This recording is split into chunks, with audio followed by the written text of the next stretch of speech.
This is Gaming In. We are Gaming In Progress. What's going on, guys? This is Deb with Gaming in Progress, and I wanted to talk about something today that I've been kind of thinking of talking about for a little while now.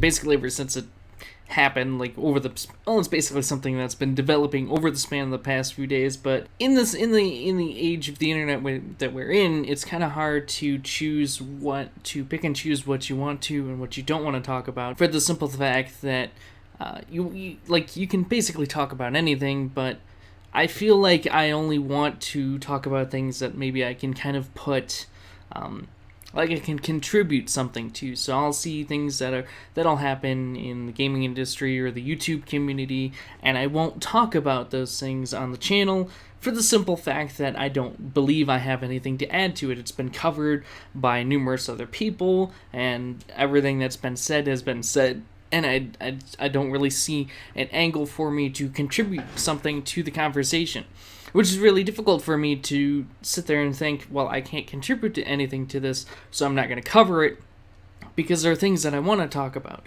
things that are important to me, like what we're talking about today, which is basically PewdiePie Gate, or the whole PewdiePie scandal, feud, whatever you want to call it, between PewdiePie and the Wall Street Journal, and has evolved into PewdiePie versus basically the whole fucking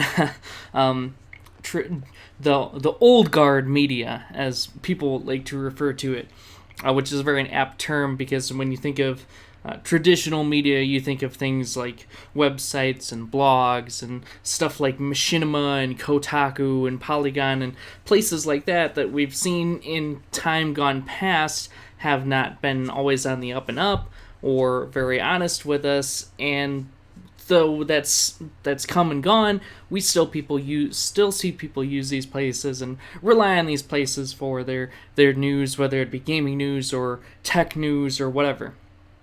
And ever since this whole thing started with PewdiePie, and obviously it started with the Wall Street Journal and just kind of spiraled out of control from there, my newsfeed has been full of this, because I follow some of these sites not to necessarily click on the general articles, but to just kind of see what's going on. So I'll follow Game Rant, which is one that I generally don't have any issue with ethically. I'll follow Tech Raptor. I do follow The Verge, though.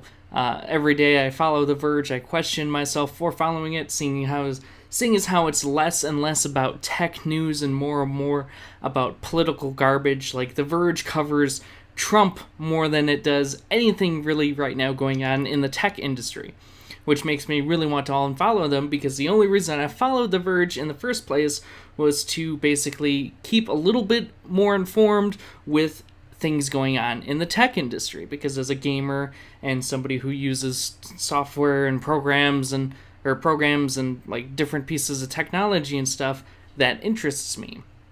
But The Verge doesn't really cover that anymore. But the reason I haven't talked about this before now is because I didn't really feel like I could add anything to it. And this is an issue that's important to me as somebody who, back in the day, when I was really young, I watched PewdiePie. And then, like a lot of people, I kind of grew out of PewdiePie. And it happens. As you grow up, you get different tastes in the type of content you enjoy, whether it's video games or TV shows or music or YouTube videos. And my tastes changed over time. When I was young, I enjoyed simple games like Jak and Daxter and stuff, or Ratchet and Clank, and I don't really find myself enjoying those games anymore. I enjoy first-person shooters, massive open-world games like For Honor, or Ghost Recon Wildlands, or even Call of Duty Infinite Warfare, as kind of questionable as a gamer as that is for me to say. I actually like Infinite Warfare.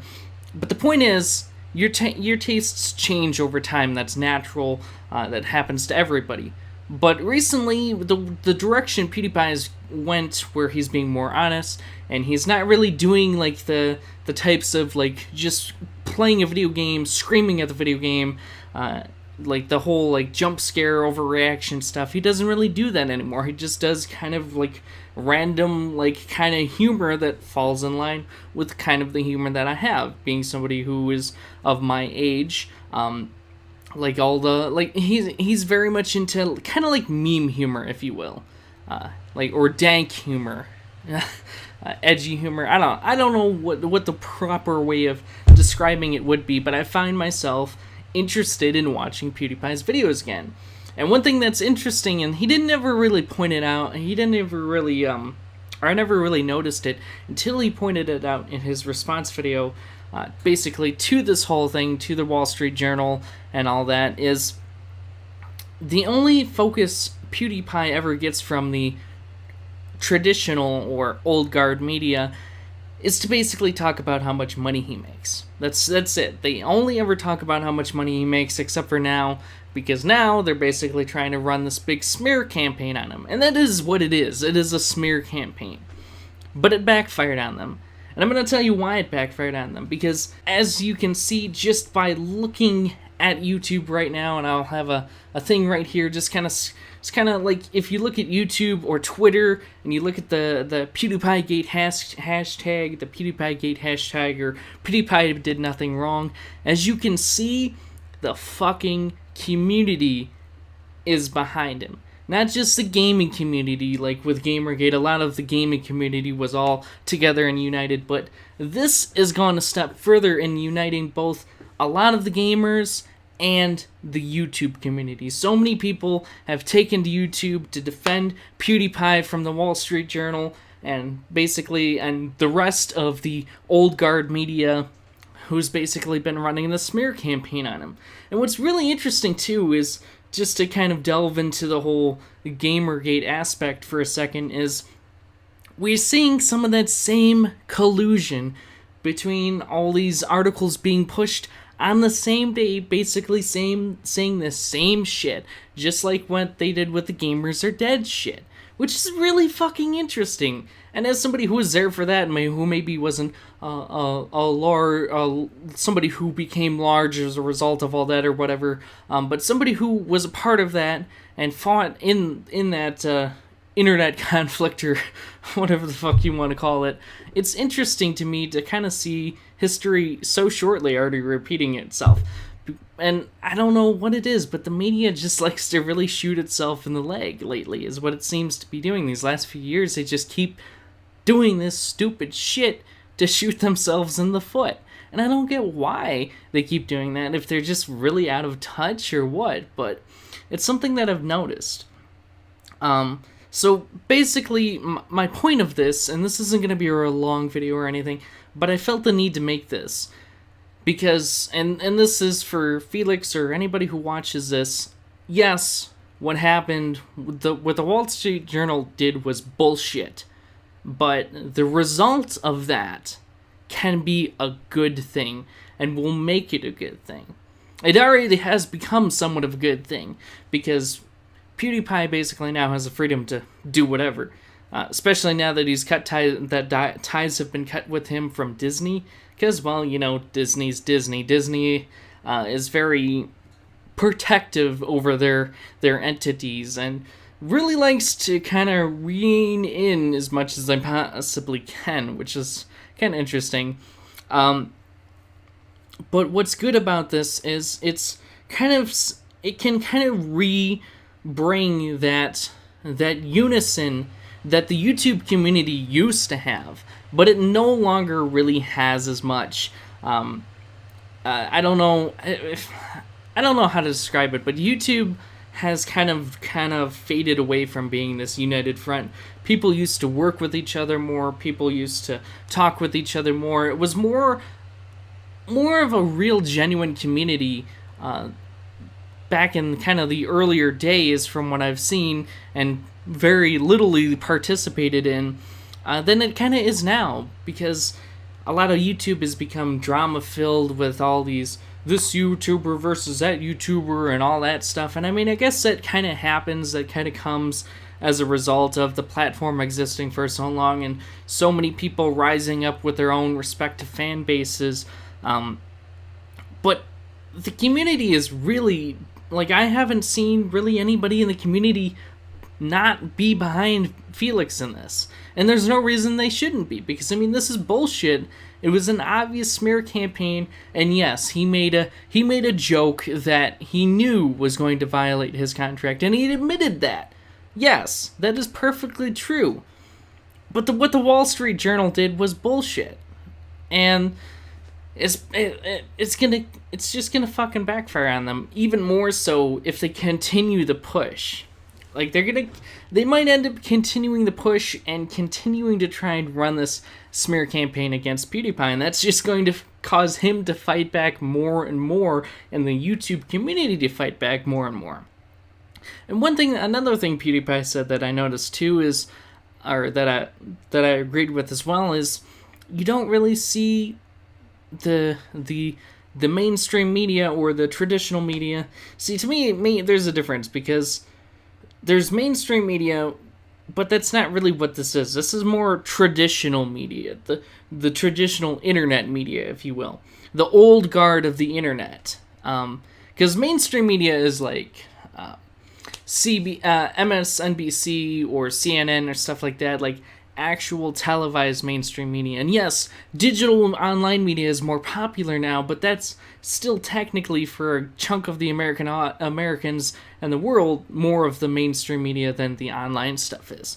But whatever you want to call this is, the only attention they really give YouTubers at all is basically fucking to kind of talk shit about YouTubers, because they're threatened, because we're a self-made people.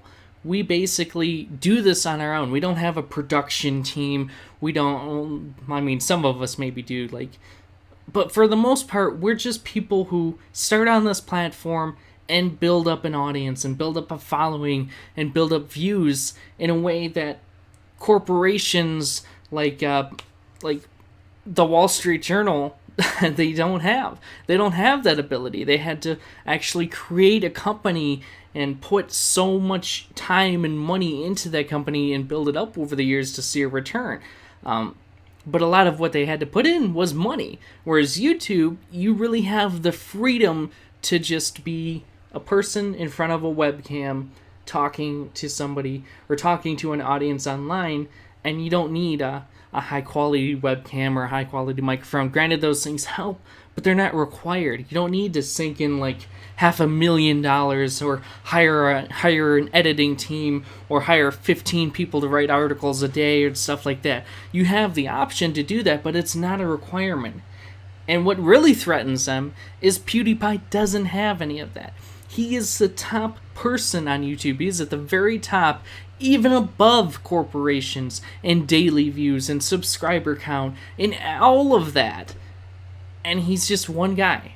And that scares them. That terrifies them, for the simple fact that they can't compete with that. He has attained a level of success as one individual that the Wall Street Journal and the entire old guard digital media hasn't been able to attain, and that terrifies, and that absolutely terrifies him. And on top of that, on top of all the money he's made on YouTube over the years, he's given back. He's done all these massive charities and raised so much money, and they haven't done any of that. They haven't been able to do any of that. And that's what terrifies him. As one person, he has a larger audience than basically all of them, with all their employees and their senior staff and all that. He dwarfs them. And that's terrifying. Because not only is it terrifying that he's there, but the idea that anybody else could get as high up, or even a fraction of high in view count and popularity as he has, is also scary. I imagine that the media, or the traditional media, also keeps an eye on people like Philip DeFranco, because Philip DeFranco is basically a news outlet, who is his basically self-made news outlet, that he just gets in front of that camera, talks about the news, and I imagine that terrifies them too. Because video is the future, and these people who have these established fan bases, or these established followings for the digital news or the digital entertainment or whatever, are going to be an obstacle for any of the old guard media just now trying to come in and get in on the next big thing, because they missed out. because they didn't think YouTube was going to be the next big thing, and it ended up being it. So I guess what I'm trying to say here, to conclude, if you will, is this was a good thing. It had a negative start in the fact that PewdiePie got slammed. He got hit with basically slander. Basically got slandered.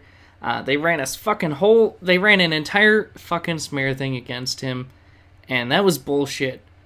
But we can make something good out of this. We can unite the community in a sense that YouTube hasn't really had in a while now.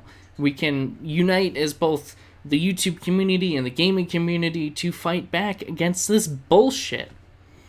Basically what the Wall Street Journal kind of accidentally did was almost kicked off Gamergate 2.0, you know? And I mean, and you'll see a lot of the same people from Gamergate talking about this, but there's more voices now. You've got people like Sargon of Akkad coming together with people like Philip DeFranco and fucking JonTron and Boogie, all together in just this one beautiful fucking 5-hour long live stream talking about the fucking mainstream media shooting itself in the head, because that's what they did. So the point I want to make here, basically to wrap things up, and I am going to wrap things up here, because again, I don't want this to be too long and snarty, like 16 minutes long. This can be a good thing, but it's up to us to make it a good thing. So do your part, you know. If there's going to be any goals or whatever, get the word out that this is going on, and do research, and fight back against the spread of misinformation. Basically, is the best thing you can do. Be informed and fight against misinformation. So inform other people about what actually happened, what's going on. Because a lot of people just sit there and read the title of an article and go, oh, I guess PewdiePie's a Nazi now, which is something else he said. But it's true. You'll see a title and you'll just go with the title and be like, oh, okay. And that's kind of the culture we live in, is clickbait titles are enough to just basically control your mind, you know, in essence. And especially the way the Wall Street Journal does it, because it's like you go to click on the full article and you have to sign up or fucking pay for a subscription, and who the fuck is gonna do that?